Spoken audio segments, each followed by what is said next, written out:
Terror Realm is here, and I'm not gonna lie, I'm pretty excited for this one. Okay, so for those who don't know, Terror Realm is going to be hosting a public playtest on March 3rd, and the game will be open for around 3 whole days, so not too long from now. Now I know some people don't even know what this game is, so I wanted to spend this video doing like a brief overview of what exactly this game actually is. So I'm not gonna waste any more of you guys' time. Let's get right into what exactly is Terror Realm.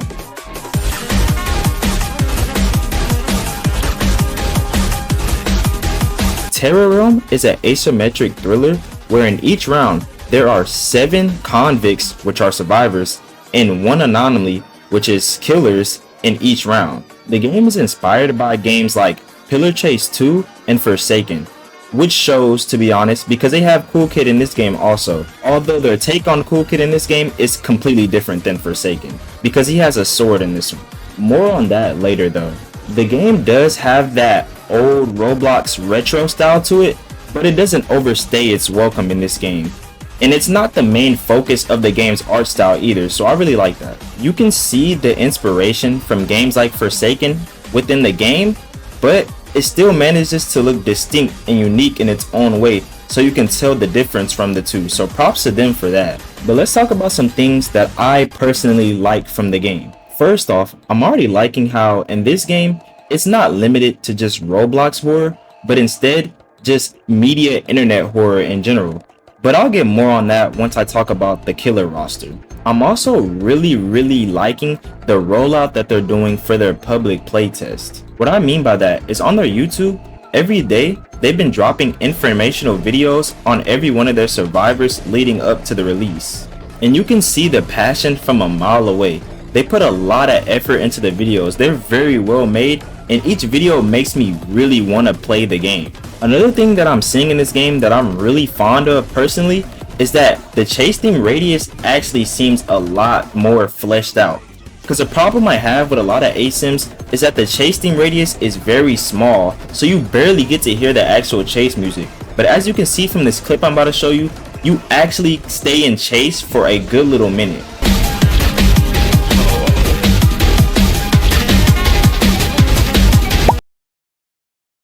As you can see, with the distance between them two, if this was Outcome Memories, the chase team would have already turned off altogether, although technically you're still in chase. So props for them for actually fleshing this out, because this was a pet peeve I had with just a lot of ASYMMs. But moving on from that, another thing I really like about this game is the music. The music from this game is genuinely amazing. From chase teams like Bloodbath all the way to Cool Kid's chase theme are very good. And oh my god, Draco Bloxer's chase theme genuinely makes me want to start running into the killer just to hear the music. It's that good. Call it glaze, but that song is amazing. But enough of me glazing the OSTs from the games. Let's go ahead and move on to the survivor and killer roster. Alright, so upon public playtest, it will be dropping with 3 playable killers and alongside 4 playable survivors, with a possible 5th survivor being added in an update during the public playtest. But the actual game will drop with 3 playable killers and 5 playable survivors. But from this point on, I'm gonna call them by their actual names, which are convicts and anomalies. The first 4 convicts we will be getting are known as the Community, Bloom, Rocketeer, and Wando. And the first 3 anomalies we will be receiving are Mary, Draco Blocks, and Guest. But let's talk about the convicts first. The first convict I want to talk about is the Community. The Community will be a disruptor convict who will specialize in, I guess, disrupting the killer. His playstyle will consist of taunting the killer and overall being very annoying. He also has a passive that gives him a rating meter that acts like a scoring system for him, so he's going to need to be around the killer a lot. He plays very similar to Taunt and Adrenaline from Die of Death. So if you're really familiar with those abilities from Die of Death, you might really like this character. Next up we have is Rocketeer.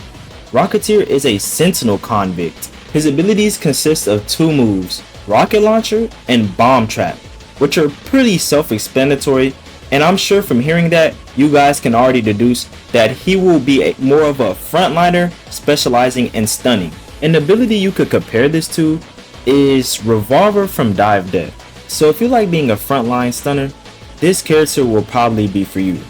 But the next character we have is Bloom, who is currently the only support in the game. Bloom is stated to be the easiest support to play in the game, and her moves are stated to be low risk but mid to high reward, which means anybody will be able to pick her up and play her fairly easily, and all of her healing abilities will be easy to use. This is because she doesn't have to put herself at risk in order to heal her team. Unlike a certain healer I know, Bloom will have 3 moves, and she will have a passive that allows her to switch between her modes. She will specialize in hiding from the killer and staying out of sight, which sounds about right. If you're a fan of support roles and ASYMMs, I'm sure Bloom will be the perfect character for you, especially since she's easy to pick up. Next up we have is Wando. Wando is another Sentinel convict, but unlike Rocketeer, he's not a frontliner. He's more of a coward type playstyle. Yeah, Wando is one of those Sentinels where he plays like a scaredy cat, and he relies on his passive Adrenaline, which fills up whenever he's very close to the killer. Wando has 2 moves, Punch and Adrenaline Rush. Adrenaline Rush being a move that allows him to run away, and Punch being, well, a punch. And both of these moves can be buffed depending on how much Adrenaline bar you have filled up. His kit sounds like a good mixture for a Sentinel being able to be self-sustainable but also be able to get away. Now moving on to anomalies, the first anomaly we have is Draco Bloxer. Draco Bloxer is somewhat of a dinosaur hybrid. He has 2 forms and 2 completely different movesets, and he has a passive that builds up, and once that passive builds up, he's able to perform Draconic Rage and then transform into his giant dinosaur form. Once transformed, he has access to a completely different moveset, allowing for lots of mix-ups. Fun fact, Draco Bloxer was actually based off an old Roblox game called Build to Survive Draco Bloxers. Pretty cool. But the next anomaly we have is Guest Sixer. Guest Sixer in this game will play as a zoner / trapper, but no, not like Tripwire, more so something like John Doe. But the difference is Guest Sixer will be able to possess convicts and make them attack other convicts, further pushing the zoner agenda. Alongside this though, Guest Sixer will have 4 abilities and a status effect to apply bleed to players. I really like Terra Realm's take on Guest Sixer in this game because it kinda makes me think Colossus and Outcome Memories could have been something like this with his minions. But the last anomaly I want to talk about is Mary. Mary will be the free killer in this game. In other words, the starter killer. Mary is actually based off of Bloody Mary, but not only that, she's based off of an old Roblox Bloody Mary game from a while ago. Again, I really like the media that they pulled their horror from in this game. Now, I know a lot of y'all don't want to hear this, but Mary will probably be the 2011X of this game because she focuses on targeting a single opponent. But if you know anything about me in this channel, you know I love playing 2011X, so I may even main Mary, who knows. Now, moving on from that, Mary will have 4 different abilities alongside a passive, but her passive is very interesting. Her passive is basically the moment she starts the round, whoever is the closest to her becomes marked as her target, and that target you will deal more damage to them with each of your abilities. I actually really like this concept. It rewards you for targeting a single player, but I can see a lot of people probably hating Mary for this and calling her a targeter killer, but only time will tell. But at this point, I'm just yapping. So, what do you guys think of Terra Room? Are you guys hyped to play this on March 3rd? Let me know down below in the comments. And with that being said, I'll see you boys and girls in the next one.